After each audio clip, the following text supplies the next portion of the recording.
అందరికీ నమస్కారం.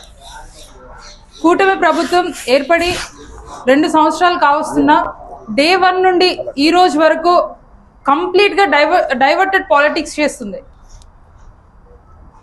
కూటమి ప్రభుత్వం యొక్క తప్పులను ఎత్తిపొడిస్తే, తప్పు చేసింది అని చెప్పి ప్రశ్నిస్తే వైఎస్ఆర్ కాంగ్రెస్ పార్టీ నాయకుల్ని, కార్యకర్తల్ని అక్రమ కేసులు, అక్రమంగా హింస పెట్టడం వాళ్ళ పద్ధతిగా మారింది. స్టార్టింగ్ నుండి మనం చూసుకుంటే ఏదో ఒక ఇష్యూ అవుతుంది, వైఎస్ఆర్ కాంగ్రెస్ పార్టీ నాయకులు పాయింట్అవుట్ చేస్తారు, వెంటనే దాన్ని డైవర్ట్ చేసుకుంటూ వీళ్ళ మీద కేసులు పెట్టడం. లడ్డూ ఇష్యూ అలానే అయ్యింది, తిరుపతిలో తొక్కిసలాట కూడా అలానే అయ్యింది, సింహాచలంలో తొక్కిసలాట కూడా అలానే అయ్యింది. యోగాంధ్ర ఫ్లాప్ అయ్యేసరికి మళ్ళీ ఎవరో వైఎస్ఆర్ కాంగ్రెస్ పార్టీలో పెద్ద నాయకుల్ని అరెస్ట్ చేయడం స్టార్ట్ చేశారు.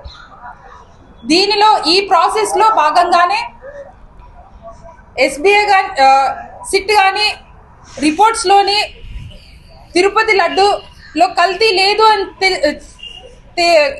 లేదు అని తెలిసిన వెంటనే అంబటి రాంబాబు గారిని ఆయన హౌస్ మీద అటాక్ చేశారు, ఆయన్ని అరెస్ట్ చేశారు. ఈరోజు ఈ మీడియా ముఖంగా కూటమి నేతలకు, కూటమి ప్రభుత్వానికి నేను చెప్పేది ఒకటే, మీరు మీ పద్ధతి మార్చుకోపోతే ఈరోజు వైఎస్ఆర్ కాంగ్రెస్ పార్టీ ఎదురుబాటు లేకపోతే మీ మీద మళ్ళీ రివర్స్ అవ్వలేకో కాదు, ఒక ప్రజాస్వామ్యం మీద గౌరవం ఉంది కాబట్టి మౌనంగా ఉన్నాం. కానీ రానున్న రోజుల్లో అధికారం మీదే కాదు, ఖచ్చితంగా అధికారం మాకు వస్తుంది, చర్యకి ప్రతిచర్య ఖచ్చితంగా ఉంటుందని చెప్పి ఈ మీడియా ముఖంగా తెలియజేసుకుంటున్నాను. అదేవిధంగా ఈ రెడ్ బుక్ రాజ్యాంగాన్ని, ఈ రెడ్ బుక్ ఆఫ్ ట్రూత్ ఖచ్చితంగా ఫేస్ చేయాల్సి ఉంటుందని చెప్పి ఈ మీడియా ముఖంగా తెలియజేస్తూ సెలవు తీసుకుంటున్నాను.